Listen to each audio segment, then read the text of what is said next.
नमस्कार दोस्तों, ocean network में आपका स्वागत है। मैं हूं ओमकार चौधरी और आप देख रहे हैं मेरे साथ स्क्रीन शेयर कर रहे हैं कोलकाता से पंकज विश्वास जी। पंकज जी, बहुत अभिनंदन, बहुत स्वागत है। पंकज जी, शुरुआती जो 3-4 दिन हैं शुभेंदु अधिकारी के, जो प्रशासनिक फेरबदल हुआ है, जो उनके अपने सचिवालय में तैनाती हुई हैं, इसके अलावा दर्शकों को क्या बताएंगे कि शुभेंदु अधिकारी सरकार ने अभी तक कौन से बड़े फैसले लिए हैं? जो अमित शाह ने कहा था कि हम सरकार गठित होने के तुरंत बाद जो घुसपैठियों की जगह है वहां फेंसिंग लगाने के लिए जो जमीन का हस्तांतरण करना था, अधिग्रहण करके देना था, क्या उस मोर्चे पर कोई काम अभी तक हुआ है या दूसरे कोई बड़े काम हुए हों? सर, शुभेंदु अधिकारी जी मुख्यमंत्री बनने के बाद आज पहली बार अपने दफ्तर जाएंगे। मौखिक रूप से तो ग्रीन सिग्नल दे दिया गया है, लेकिन आपको पता है कि सरकारी अगर कोई काम होता है उसके लिए तो गैजेट नोटिफिकेशन वगैरह या लिखित रूप पे निर्देश देना पड़ता है। वो काम अभी होना बाकी है, लेकिन मौखिक रूप से बहुत सारे निर्देश दिए गए हैं। जैसे पहला आपने जो बताया कि फेंसिंग, बॉर्डर फेंसिंग का काम, तो सरकार की तरफ से ये क्लियरेंस दिया गया है और आश्वासन भी दिया गया है कि जल्द से जल्द राज्य सरकार की तरफ से जो भी पेंडिंग वर्क है वो शुरू कर दिया जाएगा। पहली बात। दूसरी बात है कि सीएमओ में चीफ मिनिस्टर्स ऑफिस में जितने भी ममता बनर्जी के पिट्ठू ऑफिसर थे उनको बाहर का रास्ता दिखा दिया गया है। अभी जो है न्यूट्रल ऑफिसर्स को वहां पे नियुक्त किया गया है ताकि वो निष्पक्षता से काम करें। आज शुभेंदु अधिकारी जी को गार्ड ऑफ ऑनर दिया जाएगा राज्य पुलिस के तरफ से। शुभेंदु अधिकारी जी बीजेपी के दफ्तर गए थे आज सुबह में और वहां पर बीजेपी के कार्यकर्ताओं से मुंह मिले। उसके बाद अभी वो नवान्नो जाएंगे और कुछ ही देर में पता चल जाएगा कि पहला दिन मुख्यमंत्री का कैसा रहा, मुख्यमंत्री कौन से बड़े बड़े फैसले लेंगे, क्योंकि आज पहली कैबिनेट का बैठक होगा। आज थोड़ी ही देर में वो शुरू हो जाएगा बैठक। 5 मंत्रियों के साथ वो बैठक करेंगे। आज जितना हमें पता है कि मंत्रिमंडल को बढ़ाने का जो फैसला आना बाकी है वो भी आज लिया जा सकता है। और सबसे बड़ी बात, शुभेंदु जी के साथ बीजेपी के जो राज्य सभापति है श्रमिक भट्टाचार्य, उन्होंने भी बहुत बड़ी बात कही है। उन्होंने थोड़ी देर पहले मीडिया के सामने कहा है कि ये जो नया सरकार बना है, ये नया सरकार किसी पार्टी का सरकार नहीं होगा, ये भाजपा सरकार नहीं है, ये पश्चिम बंगाल सरकार है, ये वेस्ट बंगाल गवर्नमेंट है। और पार्टी चुनाव के पहले पार्टी ने जो आश्वासन लोगों को दिया था, जनता को दिया था, जो मैनिफेस्टो में था, पार्टी सरकार को बताएगी कि इसको लागू करना है। लेकिन सरकार क्या क्या लागू करेगा, किस तरीके से लागू करेगा, वो सरकारी फैसला होगा। हम सरकार को सुझाव देंगे, दबाव नहीं बनाएंगे, जिस तरीके से इससे पहले वामपंथियों के समय में जैसे हुआ या ममता बनर्जी के रेजिम में जिस तरीके से पार्टी और सरकार को मिला दिया गया था। पार्टी मतलब सरकार, सरकार मतलब ही पार्टी। ममता बनर्जी अपने पार्टी के फैसले नवान्नों से लेती थी। ममता बनर्जी पार्टी का प्रेस मीट नवान्नों से करती थी। श्रमिक भट्टाचार्य ने कहा कि अब ऐसा नहीं होगा, पार्टी का फैसला पार्टी के दफ्तर से लिया जाएगा। अगर पार्टी की कुछ अपेक्षाएं हैं सरकार से तो वो सरकार को बताएंगे, मुख्यमंत्री को बताएंगे, लेकिन फैसला मुख्यमंत्री को ही लेना है। ये एक बड़ा अच्छा बदलाव मुझे लगा। पंकज जी, अभी भट्टाचार्य का एक बयान और आया था। उन्होंने जब प्रेस कॉन्फ्रेंस की थी तो कहा था कि लंबी लाइन लगी हुई है भारतीय जनता पार्टी के दरवाजे पर और हमने कुछ मेरिट तय की है कि किसको लेना है, किसको नहीं लेना है। एक समय था जब भारतीय जनता पार्टी नेतृत्व ने इन लाइन लगाने वालों को सबको भर्ती कर लिया था।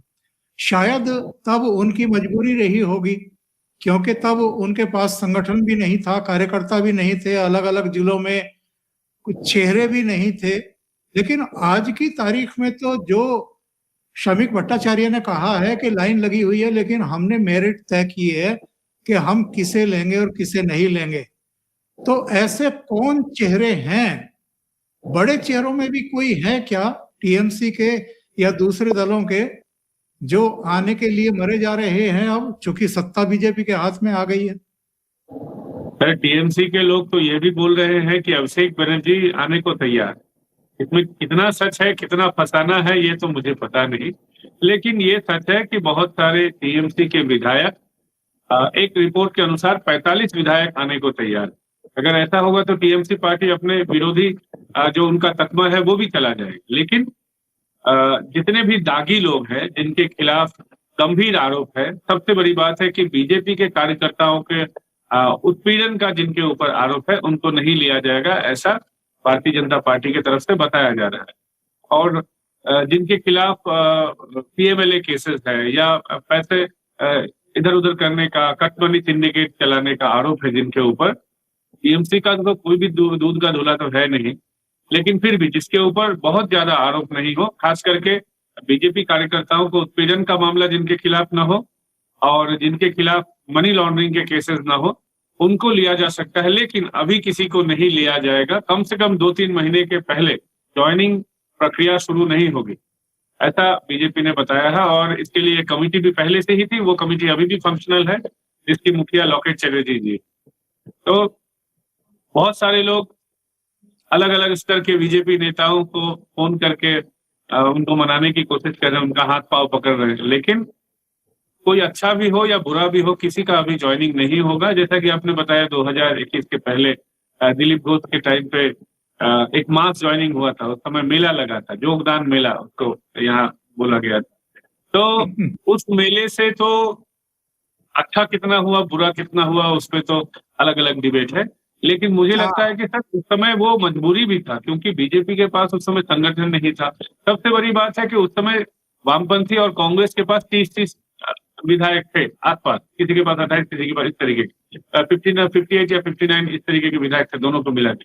लेकिन उस समय बीजेपी को नैरेटिव बनाना था कि लड़ाई तृणमूल कांग्रेस के साथ बीजेपी की लड़ाई है, उसमें वामपंथी और कांग्रेसियों को उसमें आउट करना था। उस समय उस नैरेटिव को बनाने के लिए ये जरूरी भी था। हाँ, उस समय बहुत सारी गलतियां हुई, जैसे कि बहुत सारे कोयला माफिया उस समय ज्वाइन कर गए थे, बालू माफिया उस समय ज्वाइन कर गए थे, बहुत दागी अपराधी थे वो ज्वाइन कर गए थे। तृणमूल कांग्रेस के वो नेता, उन नेताओं को भी ज्वाइन किया गया था जो दिन रात बीजेपी के कार्यकर्ताओं के बिना पीटे उनका मन नहीं भरता, तो उन लोगों को भी लिया गया था, जिसके वजह से उस समय बीजेपी में भी एक नाराजगी थी। अभी जैसे बारासत के जो टीएमसी के प्रत्याशी थे, और उस समय सब्यसाची दत्ता उनका नाम है, पेशे से वकील थे, अभी तो फुल टाइम पॉलिटिक्स करने थे। सब्यसाची दत्ता उस समय आए थे। सब्यसाची दत्ता वो किरदार है जो बीजेपी के वर्कर्स के ऊपर बहुत सारे वो टॉर्चर किए हुए हैं, तो अभी भी वो वापस आना चाहते हैं। उन्होंने खुद समीक भट्टाचार्य को फोन किया था, समीक भट्टाचार्य ने उसको एकदम पब्लिक रिवील कर दिया पब्लिकली कि वो आना चाहते हैं।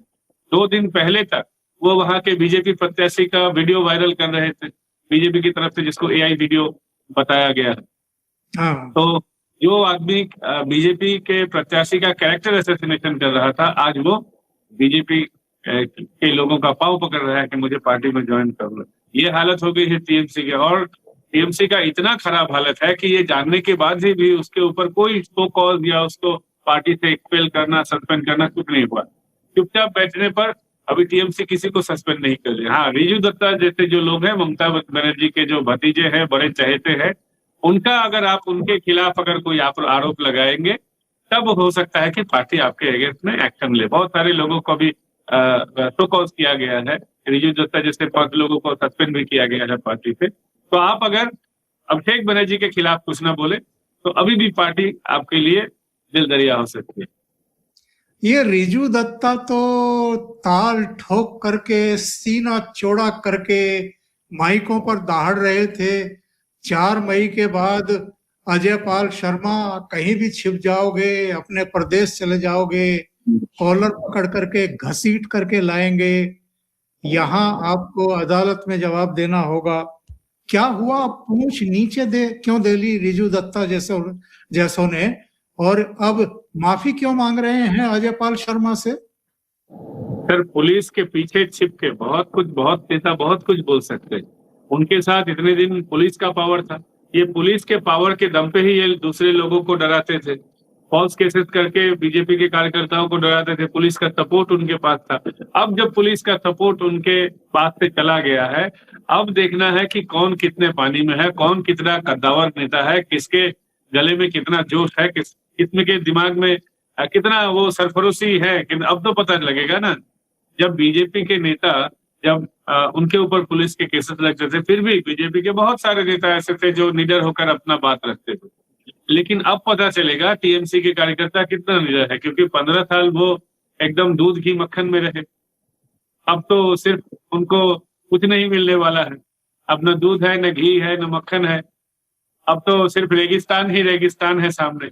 अब रेगिस्तान, सूखा रेगिस्तान उनके सामने पड़ा हुआ है। अब पता चलेगा कि किसमें कितना दम है। ममता बनर्जी भी बोलती थी कि सरफरोशी की तमन्ना अब हमारे दिल में है, देखना जोर कितना बाजुए कातिल में है। तो कातिल तो नहीं, लेकिन पॉलिटिशियन में कितना जोर है अब पता लगेगा कि जब पुलिस का पावर आपके साथ नहीं रहेगा, सिंडिकेट कटमनी का पैसा आपके पास नहीं रहेगा, जब जितने गलत काम आपने किए हैं सबका हिसाब खुलेगा। आज तो जितना सुनने में आया है कि वो हिसाब वाला जो मसला है वो भी फर्स्ट कैबिनेट में उठेगा कि किस तरीके से कमीशन बनाया जाए, या पुलिस किस तरीके से अलग अलग केसेस का जांच करेगी। आपको बता दें कि सर, शनिवार को जिस दिन मुख्यमंत्री, बीजेपी के पहले मुख्यमंत्री ने शपथ लिया था शुभेंदु अधिकारी जी ने, उसी दिन एसएससी शिक्षक घोटाले भर्ती में जो बेसिक चीज था ओएमआर शीट, जिसके ऊपर पूरा मामला टिका हुआ था, एसएससी ने ओएमआर शीट अब पब्लिक कर दिया है। अब पता लग जाएगा कि किसने सही कौन एलिजिबल था, कौन एलिजिबल नहीं था, कौन एकदम सफेद एग्जाम शीट जमा दिया था। अब तो पता चल जाएगा। ये ओएमआर शीट का मसला बहुत बड़ा मसला है, जिसको बंगाली मीडिया कवर नहीं कर रही है उस तरीके से। 2-3 घंटे चलाया गया था, उसके बाद दबा दिया गया। क्यों दबाया गया मुझे पता नहीं, लेकिन अब तो वो सामने आ चुका है। ओएमआर शीट ऐसा चीज है जिसके ऊपर पता चलेगा कि कितना शिक्षक वो डुप्लीकेट टीचर है, कौन सही एग्जैक्टली सही है। क्योंकि सर इतने 26,000 लोगों को जो निकाला गया है टीचर्स को, सारे तो बुरे टीचर्स नहीं थे, सारे तो घपलेबाज नहीं थे, पैसा देकर नहीं थे। उसमें तो कम से कम 4-5 हजार तो ऐसे लोग होंगे जो वाजिब होंगे, जो एलिजिबल होंगे। तो अब सेग्रीगेशन करने में आसानी होगी। और किससे किसने पैसा लिया, वो पैसा अभिषेक बनर्जी तक कैसे पहुंचा, वो तो सबको मालूम है। वो कालीघाटेर काकू जिसको बोलते हैं, अभिषेक बनर्जी के वो रिश्ते में मामा जी लगते हैं, लेकिन उनको कालीघाटेर काकू बोला जाता है। काकू मतलब चाचा। तो वो कालीघाट का चाचा वो पैसा पहुंचाता था अभिषेक बनर्जी को। कहाँ पहुंचाता था, कैसे पहुंचाता था, किस पॉलिटिकल प्रेशर के वजह से इतना दिन वो बंद रहा।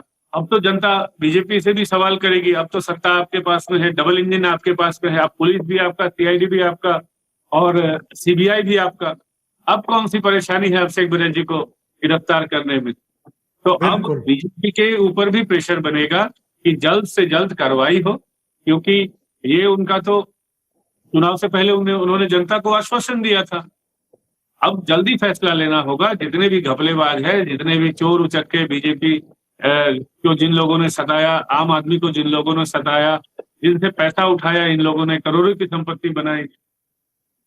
सर एक बड़ा आपको मैं बात बताता हूँ, ये डायरेक्ट अभिषेक बनर्जी से जुड़ा हुआ है। अभिषेक बनर्जी और ममता बनर्जी के घर के बीच में एक दुकान है जिसको अभिषेक हार्डवेयर कहते हैं। वो उनके पिताजी चलाते हैं, ऐसा ऑन द पेपर। वो जितना भी सरकारी, आपको पता होगा यहाँ बंगाल में ममता बनर्जी आने के बाद वो नीला और सफेद रंग धारीदार सब बिल्डिंग को बनाया गया था, और सरकार ने उस पर छूट की भी घोषणा की थी। ये जितना भी रंग आता था, सिर्फ एक दुकान से वो बिल होता था, उसका नाम है अभिषेक हार्डवेयर। एकदम ममता बनर्जी के घर के ऊपर, सड़क के ऊपर है, और वो पूरा बिल्डिंग ये बनर्जी फैमिली का है। तो ये जितने भी घपले करते थे, सब घपला अब सामने आएगा, लेकिन जल्द आए, ताकि जनता जो चाहती है कि जो बीजेपी ने आश्वासन दिया था चुनाव के पहले कि सबका हिसाब होगा, अब सबका हिसाब जल्दी शुरू हो। बस नए सरकार से हम यही चाहते हैं।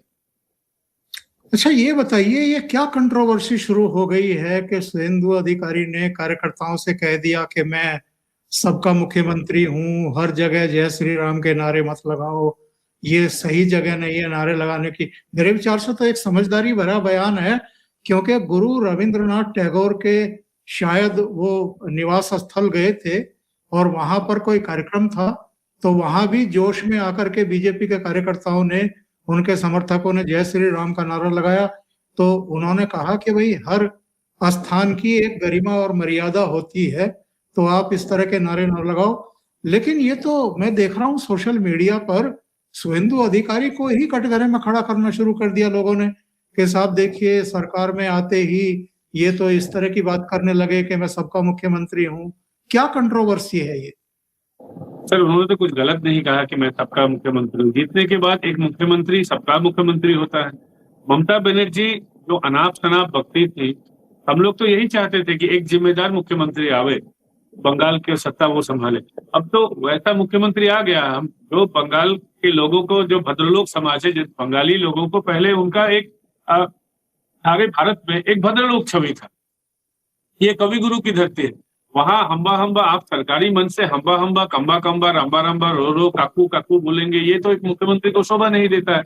हम तो इसी तरीके के मुख्यमंत्री चाहते थे जो एक सभ्य बयान दे, जो कोई गलत बात न बोले। तो इसमें क्या हर्ज है? और सही बात ही तो है। जय श्री राम हर जगह बोलने का, तो मान लीजिए कहीं अगर शोक का मातम छाया हुआ, वहां आप अगर जय श्री राम चिल्लाएं, जय श्री राम पॉलिटिकल नारा बनाया गया है, इसमें भी आपत्ति नहीं है।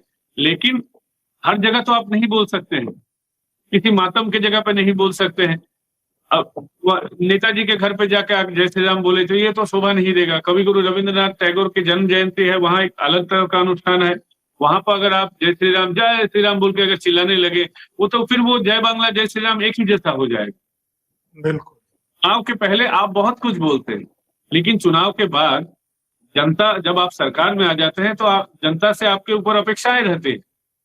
तो वो जो प्रोग्राम था, वो कवि गुरु रविंद्रनाथ टैगोर का जन्म जयंती था। वहां अलग अलग पार्टी के लोग थे, साधारण लोग थे। फिर एक सरकार बनने के बाद आप इस जय श्री राम को गुंडागर्दी का नारा तो नहीं बना सकते। जय श्री राम को आप इस तरीके से नहीं बोल सकते हैं कि भगवान राम को जो शोभा न दे। तो मुझे ये लगता है कि उन्होंने गलत कुछ कहा है, क्योंकि सच में जय श्री राम हर जगह बोलने का नारा नहीं है। कहीं मातम का माहौल है, वहां भी आप जय श्री राम चिल्लाने लगे तो ये सही नहीं है। कोई अगर रविंद्रनाथ टैगोर का अनुष्ठान है या नेताजी का जन्म जयंती है, उस दिन भी आप जय श्री राम बोल रहे हैं। जय श्री राम को इतना कॉमन सच में नहीं करना चाहिए। बीजेपी के कार्यकर्ताओं को भी अब समझ में आना चाहिए कि अब हम विरोधी पक्ष नहीं है, अब हम सरकार में है, हम जिम्मेदार लोग हैं।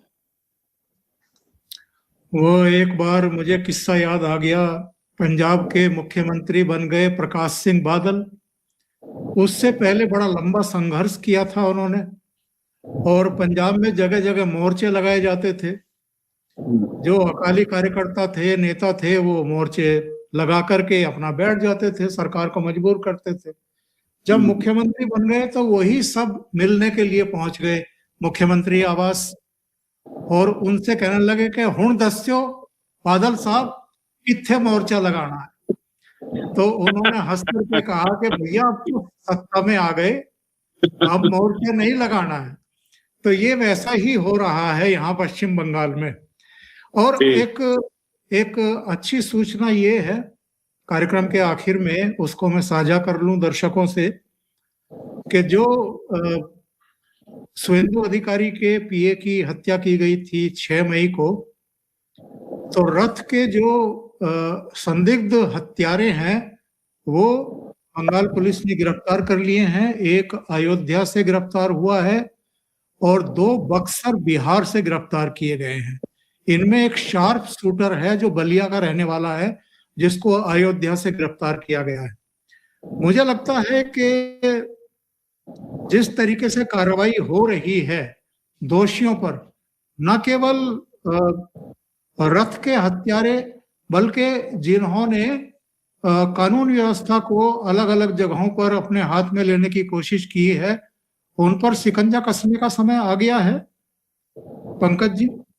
जी सर, जरूर। क्योंकि बीजेपी तो चुनाव के वक्त बीजेपी का जो जनता को उन्होंने जो आश्वासन दिया था, उसमें तो एक सुशासन भी था। क्योंकि महाजंगल राज प्रधानमंत्री नरेंद्र मोदी जी ने भी कहा है, अमित शाह जी ने भी कहा है, शुभेंदु जी ने भी कहा है कि बंगाल में महाजंगल राज जो चल रहा है उसको खत्म करना है। और यहाँ की पुलिस इतने दिनों तक सब जानते हुए भी चुपचाप रहती थी, क्योंकि टीएमसी का प्रेशर था। और सबसे बड़ी बात है कि जितने भी लेफ्ट के जमाने के बड़े बड़े गुंडे थे, सब टीएमसी के कोई विधायक, कोई चेयरपर्सन इस तरीके का बन गया था। जितने भी गुंडे थे, गुंडा तो नेता बन गए थे और नेतागिरी के चोला ओढ़कर वो गुंडागर्दी करते थे, लेकिन पुलिस कुछ नहीं कर पाती थी। अब तो वो सरकार रहा नहीं, अब नया सरकार है, नए लोग हैं, तो पुलिस को भी नए सरकार के तौर पे एक्ट करना पड़ेगा। और ये शुरू भी हो गया है, अलग अलग जगहों पे जितने भी गुंडागर्दी करने वाले लोग हैं सबके खिलाफ एक्शन प्लान शुरू हो गया है। और मुझे लगता है कि पहली कैबिनेट में भी इसका जिक्र होगा, जैसा कि पता चल रहा है सोर्सेस से, बीजेपी के सोर्सेस से, कि आज ही एक्शन प्लान एक शुरू कर दिया जाएगा। और यहाँ की पुलिस ने भी बोला है कि कोई अगर किसी तरीके का आपराधिक प्रवृत्ति करने का सोचेगा तो अब कड़े से कड़ा एक्शन होगा। और बीजेपी के नेताओं ने भी बोला है कि जितने भी एग्जिस्टिंग केसेस हैं टीएमसी के लोगों के अगेंस्ट में, वो भी धीरे धीरे खुलने लगेंगे। इससे पहले उनके ऊपर एफआईआर होते थे, लेकिन एफआईआर दबा दिए जाते थे। अब वो नहीं होगा। अब एक न्यूट्रल गवर्नमेंट है, किसी के भी खिलाफ अगर आप आरोप हो तो उसके खिलाफ एक्शन होगा। आपको पता होगा सर कि बीजेपी का चोला ओढ़कर कुछ लोगों ने टीएमसी के लोगों को मारना पीटना शुरू कर दिया था। उसमें एक 2 नंबर में बीजेपी, ओरिजिनल बीजेपी के भी लोग थे और वो भी लोग थे जो 4 तारीख के बाद बीजेपी बने। बहुत सारे लोग गिरफ्तार हुए हैं जो बीजेपी के ही कार्यकर्ता बताए जा रहे हैं। कुछ एक्चुअली है, कुछ फैक्चुअली है, कुछ सही में नहीं है। वो बोल रहे हैं कि हम अमुक तारीख से बीजेपी करते थे तो अमुक तारीख से बीजेपी करते थे, लेकिन जो candidate are actually not BJP. तो जो भी हो, बीजेपी हो नॉन बीजेपी हो, सबको अंदर किया जा रहा है। अभी अगर कोई भी किसी तरीके का आपराधिक प्रवृत्ति करेगा तो सामयिक भट्टाचार्य ने भी कहा है कि वो बीजेपी का हो या ना हो, इससे कुछ फर्क नहीं पड़ेगा, सबको गिरफ्तार किया जाएगा। बहुत सारे बीजेपी के कार्यकर्ताओं के मन में आक्रोश है कि जब न्यूटन थर्ड लॉ प्रयोग करने की बारी आई, जब मिडनाइट ट्रीटमेंट की बारी आई, तब हम लोगों का हाथ रोक दिया गया, हम लोग स्टॉप कर दिए गए। लेकिन फिर भी क्योंकि ये एक बीजेपी जो सारे भारत को इनको जवाब देना पड़ता है, ये एक नेशनल पार्टी है, पूरे देश को जवाब देना होता है। अगर कुछ गलत काम ये करे तो उसका पूरा देश में और बीजेपी का छवि खराब होगा। इसी की वजह से जो अभी पुलिस है वो न्यूट्रली काम कर रही है और मुझे लगता है कि आने वाले दिनों में भी ये पुलिस न्यूट्रल ही रहेगा। इस जनता तो बीजेपी सरकार से यही उम्मीद करती है।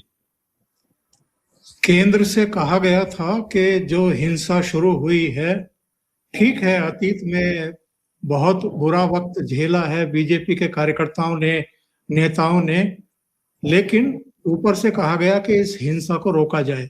और आपने महसूस किया होगा 24 घंटे के भीतर बंगाल में वो हिंसा रोक दी गई थी। लेकिन आज सबकी निगाहें रहेगी शुवेंदु अधिकारी सरकार की पहली कैबिनेट बैठक पर और उसमें लिए जाने वाले महत्वपूर्ण फैसलों पर। तो पंकज जी, अगर कुछ ऐसा होगा तो फिर आपसे शाम को संपर्क करेंगे। अभी के लिए आपका बहुत धन्यवाद, आपने इतना समय निकाला और अपडेट किया। Thank you so much. प्रणाम।